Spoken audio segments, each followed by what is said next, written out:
ದಾಂಡೇಲಿಯ ಟೌನ್ಶಿಪ್ನಲ್ಲಿರುವ ಶ್ರೀ ಶಂಕರ ಮಠದಲ್ಲಿ ಶ್ರದ್ಧಾ ಭಕ್ತಿಯಿಂದ ನಡೆದ ಅಧಿಕ ಮಾಸದ ಮಂಗಳ ಕಾರ್ಯಕ್ರಮ. ದಾಂಡೇಲಿ ನಗರದ ಟೌನ್ಶಿಪ್ನಲ್ಲಿರುವ ಶ್ರೀ ಶಂಕರ ಮಠದಲ್ಲಿ ಅಧಿಕ ಮಾಸದ ಮಂಗಳ ಕಾರ್ಯಕ್ರಮವು ಶ್ರದ್ಧಾ ಭಕ್ತಿಯಿಂದ ಇಂದು ಭಾನುವಾರ ಜರುಗಿತು. ಇಂದು ಭಾನುವಾರ ಪ್ರಾತಃ ಕಾಲ 7:30 ಗಂಟೆಯಿಂದ ರುದ್ರಾಭಿಷೇಕ, ನವಗ್ರಹ ಪೂರ್ವಕ ಗಣಹೋಮ, ಪುರುಷ ಸೂಕ್ತ, ಸ್ತ್ರೀ ಸೂಕ್ತ ಹೋಮಗಳು ಜರುಗಿತು.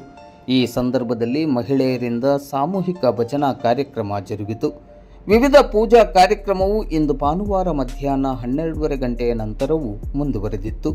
ಈ ವಿಶೇಷ ಪೂಜಾ ಕಾರ್ಯಕ್ರಮದಲ್ಲಿ ಶ್ರೀ ಶಂಕರ ಮಠದ ಆಡಳಿತ ಸಮಿತಿಯ ಪದಾಧಿಕಾರಿಗಳು, ಸದಸ್ಯರು ಹಾಗೂ ಸಮಾಜ ಬಾಂಧವರು ಭಾಗವಹಿಸಿದ್ದರು.